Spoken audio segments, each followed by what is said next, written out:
మాతృదేవో భవ పితృదేవో భవ ఆచార్య దేవో భవ గురు బ్రహ్మ గురు విష్ణు గురుదేవో మహేశ్వర గురు సాక్షాత్ పరబ్రహ్మ తస్మై శ్రీ గురవే నమః. ఈ రోజు సమగ్ర జీవన శైలి విధానంలో మనం ముద్రల గురించి తెలుసుకుందాము. మొదటగా ఈ ముద్రలో చేసి మనం ఏ ముద్రలు చేసినా గానీ మనం చక్కగా సుఖాసనంలో కానీ పద్మాసనంలో కానీ కూర్చొని మనం నడుము నిటారుగా ఉంచుకొని మనం చేతి వేళ్ళకి అనేది గోళ్ళు లేకుండా చూసుకోవాలి మాస్టర్స్. ఇది ఒక్కటే గమనించాలి ప్రతి ఒక్క మాస్టర్ కూడా ఏ ముద్ర చేసినా గానీ. మనం ఈ రోజు తెలుసుకున్న ముద్ర వచ్చేసి గణపతి ముద్రల గురించి తెలుసుకుందాం. ఈ గణపతి ముద్రలు అనేది చాలా అద్భుతంగా పనిచేస్తాయి. చూస్తానికి చాలా సింపుల్ గా ఉంటాయి. వాటి ప్రయోజనం అనేది అమోఘంగా పనిచేస్తాయి. వీటికి మంత్రంతో కూడుకొని ఉంటుంది. ఆ మంత్రం కూడా ఉచ్చరించవలసి ఉంటుంది. ఋగ్వేదంలో గణపతి గురించి ప్రస్తావన వచ్చింది. ఎప్పుడు 2.2 3.1 శ్లోకంలో కలదు. ఇది అనగా అప్పటికి గురువులు అని అర్థం అన్నమాట.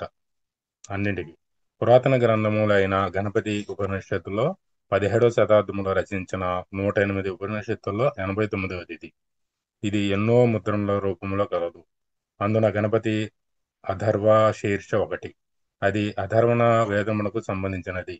గణేశుని అంతిమ సత్యమైన సత్ చిత్ ఆనందమని అన్ని ప్రాణుల్లో ఉన్న ఆత్మైన ఓంకారమని మనకి తెలిసిందే. ఈ ఓంకారం గురించి ఏదైనా శుభకార్యములకు ముందుగా లేక పూజలకు ముందుగా హిందువులు సాధారణంగా వినాయకుని పూజిస్తారు.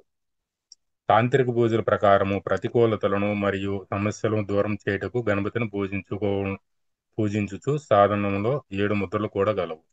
ఈ తాంత్రికంలో మనం ఉపయోగించడానికి 7 రకాలైన గణపతి ముద్రల ద్వారా కూడా తాంత్రికం ఉపయోగిస్తారు.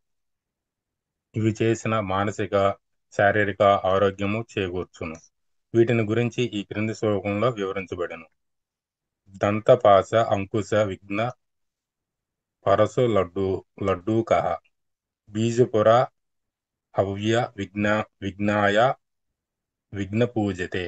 అంటే మెదడును 2 భాగాలుగా అనుకున్నప్పుడు కుడివైపున పురుష శక్తి గణపతి రూపంలో ఉంటుంది, విజ్ఞానమును సూచించును. ఎడమవైపున స్త్రీ శక్తి సరస్వతి రూపంలో ఉంటుంది, తెలివితేటను సూచిస్తుంది.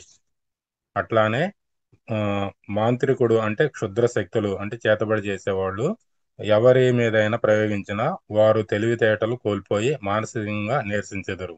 కొన్నిసార్లు పూర్వజన్మ ఫలితముగా కూడా అలా జరగవచ్చు. కొందరు పిల్లలు పళ్ళు రాకముందే వారి తెలివితేటలు కోల్పోతారు. కొందరు పళ్ళు వచ్చాక కూడా కోల్పోతూ ఉంటారు. ఈ ముద్రలో అలాంటి నకారాత్మక శక్తులను విరుగుడుగా పనిచేసి పిల్లల్లో రుగ్మతను నయం చేస్తాయి. అంటే అట్లాంటి ఏమైనా ప్రయోగాలు చేసినప్పుడు ఇలాంటి ముద్రలు మనం గణేశునికి సంబంధించిన ముద్రలు చేసిన వాటి నుంచి బయటకు రావడానికి అవకాశం ఉంటుంది. మొదటి ముద్ర వచ్చేసి దంత ముద్ర. ఈ ముద్ర ఏంటంటే మనకి చక్కగా ఏదైనా సుఖాసనం చక్కగా కూర్చొని నిటారుగా కూర్చొని ఇవి మన పిడికిలి వేళ్ళు ఉంటాయి కదా, అరచేతి యొక్క పిడికిలి వేళ్ళు మొత్తం చక్కగా ఇట్లా పిడికిల్ని బిగించేసి దీంట్లోంచి నెమ్మదిగా మధ్య వేలును ఓపెన్ చేయాల్సి ఉంది. ఈ విధంగా పెట్టుకొని ఈ 2 అంటే ఉంగరపు వేలు అట్లా చిటికిన వేలు ఈ చూపుడు వేలు ముడిచి ఉంచేసి ఈ బొటన వేలు దానిపైన ఉంచేసి మధ్య వేలు స్ట్రైట్గా ఉంచుకోవాలి. అట్లానే 2 చేతుల్లో కూడా 2 చేతులు ఇట్లా పెట్టుకొని చేసుకోవటం. ఇదండి ఇలా పెట్టుకొని మనం ఈ మధ్య వేలు వచ్చేసి చేతులు మధ్యలో మోకాళ్ళు కానిచ్చి ఉంచి అరచేతి ఆకాశం వైపు ఉండేట్టుగా చూసి పెట్టుకోవాలి. సేమ్ మనం అన్ని ముద్రలు చేస్తున్నట్టుగానే ఈ ముద్ర ఎట్లా పెట్టుకొని ఈ ముద్ర మనం ప్రతిరోజు ఒక 5 నిమిషాలు చేస్తే సరిపోతుంది. ఈ మంత్రము ఒకటి ఉంది. ఈ మంత్రం చెప్తాను చూడండి. ఈ మంత్రం జపిస్తూ సాధన చేస్తే ఇంకా దీని యొక్క ఫలితం అనేది బాగా ఉంటుంది. ఓం వక్రతుండాయ నమః. మంత్రం వచ్చేసి ఓం వక్రతుండాయ నమః. ఈ యొక్క ప్రయోజనాలు ఏమిటంటే ఈ ముద్రను సాధన చేసిన పంటికి సంబంధించిన అన్ని సమస్యలు తగ్గుతాయి. విరిగిన పన్ను సల్పరించిన పంటి మధ్య దూరం ఉన్న పిప్పి పన్ను మరియు ఇన్ఫెక్షన్ చేరి దవడలు నీరసించిన ఈ ముద్ర సహకరిస్తుంది. పంటికి సంబంధించిన ఏ ఇబ్బంది ఉన్నా కానీ ఈ ముద్ర వేసుకొని చేసినా కానీ ఆ బాధలు తగ్గుతాయి. ఈ ముద్ర జ్ఞానము పెంచి అధికంగా కళలు వచ్చే వారికి మరియు పూర్వజన్మలో వారితో మాట్లాడుటకు ప్రయత్నించే వారికి కూడా దోహదపడుతుంది. ఈ ముద్ర ఏంటంటే కళలు వచ్చినా కానీ వాటి నుంచి బయటకు రావచ్చు. పూర్వజన్మలో ఎవరితోనైనా మాట్లాడాలనుకున్నా కూడా ప్రయత్నించే వాళ్ళకి ఈ ముద్ర కూడా ఉపయోగపడుతుంది. ముద్ర సాధన చేయడం వల్ల గత జన్మలో వాళ్ళతో కూడా మాట్లాడుతాను. ఇంకొకసారి చూపిస్తాను చూడండి మాస్టర్స్. చక్కగా పిడికిలి మామూలుగా బిగించేసి మధ్య వేలును నెమ్మదిగా తెరుస్తూ ఈ బొటన వేలు మిగతా వేళ్ళ మీద ఉండాలి. మన తొడల పైన చేతులు రెండు పైకి ఆకాశం వైపు ఉండేట్టు పెట్టుకొని ఈ ముద్ర సాధన చేయొచ్చు. రోజుకు ఒక 5 నిమిషాలు చేస్తే చాలు, అంతకుమించి అవసరం ఉండదు. ఉదయం పూట 5 నిమిషాలు, సాయంత్రం 5 నిమిషాలు చేసుకో. ఇంకొక ముద్ర వచ్చేసి, రెండోది వచ్చేసి పాశ ముద్ర. ఏదైనా ఆసనంలో సేమ్ పద్మాసనంలో కానీ లేదంటే సుఖాసనంలోనూ కూర్చొని ఈ ముద్రను ప్రాక్టీస్ చేయొచ్చు. ఈ ముద్ర ఏంటంటే ఇందాక చూపించిన విధంగానే చక్కగా పిడికిలు ఇట్లా బిగించేసి ఈ రెండు పిడికిలు ఇట్లా బిగించేసి దీంట్లో ఏంటంటే మన చూపుడు వేలుని స్ట్రైట్గా ఉంచుకుంటాం. ఇక్కడ స్ట్రైట్గా తీసుకొని ఇట్లా ఒకదానికి ఒకదాన్ని బంధించినట్టుగా గొలుసు మాదిరిగా ఉంచుకోవాలి. ఇది గొలుసు మాదిరిగా ఒకదానికొకటి లాక్ చేసినట్టుగా పెట్టి ఈ విధంగా చేసిన ఈ ముద్ర ఏర్పడుతుంది. మిగతా వేళ్ళన్నీ ఈ మూడు వేళ్ళకి అంటే చిటికెన వేలు, అట్లానే ఉంగరపు వేలు, మధ్య వేలు ఇట్లా మడిచి ఉంచేసి బొటన వేలు దానిపైన లాక్ చేసి ఉంచి ఈ రెండింటిని సేమ్ కుడి చేతులు అంతే, ఎడమ చేతులు అలా ఉంచి ఈ చూపుడు వేలను ఒకదానికి ఒకదానికి లాక్ చేసినట్టుగా ఇట్లా ఉంచుకోవాలి. ఈ విధంగా చేసుకొని మనం చేయొచ్చు. ఈ ముద్ర వచ్చేసి శక్తి ముద్ర, మూడుగా చెప్తారు.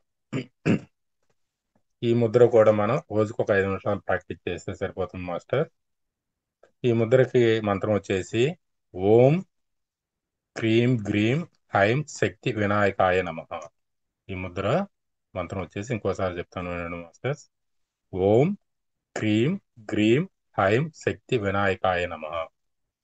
ఈ ముద్ర యొక్క ప్రయోజనాలు వచ్చేసి ఈ ముద్ర సాధన చేసిన తమలో తాము మాట్లాడుకునే వారికి, ఒక ఉద్దటన లేచి నిల్చొని కూర్చొని లాంటి వాళ్ళు చేసే వారికి, మనసు నిలకడ లేని వారికి ఎంతో సహాయపడుతుంది.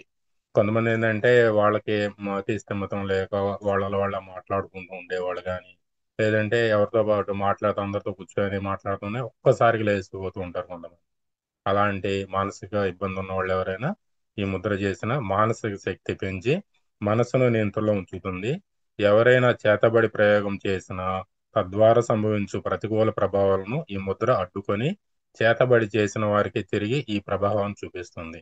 చేతబడితో చేసి ఎవరన్నా ప్రతికూల శక్తులతో ఇబ్బంది పడుతున్న వాళ్ళు ఎవరు ఉంటే ఈ ముద్ర రోజుకు ఉదయం ఒక 5 నిమిషాలు, సాయంత్రం 5 నిమిషాలు వాళ్ళ చేత చేయించిన ఆటోమేటిక్గా ఎవరు చేతబడి చేశారో వాళ్ళకి ఇది తిరిగి సంభవిస్తుంది. ఎవరికి మనకి ఇబ్బంది కలిగించాలని ప్రయత్నం చేస్తున్నారో ఆ ఇబ్బంది వాళ్ళకి తిరిగి వెళ్ళిపోతుంది ఈ ముద్ర ప్రాక్టీస్ చేస్తే.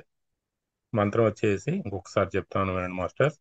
ఓం క్రీం గ్రీం ఐం శక్తి వినాయకాయ నమః. మంత్రం వచ్చేసి ముద్ర వచ్చేసి ఈ విధంగా పిడికిలి బిగించేసి ఒకదానికి లాక్ చేసుకోవాలి. ఇట్లా రెండు చూపుడు వేలని లాక్ చేసిన ఈ ముద్ర ఏర్పడుతుంది. ఈ ముద్ర పేరు వచ్చేసి పాశ ముద్ర అంటారు.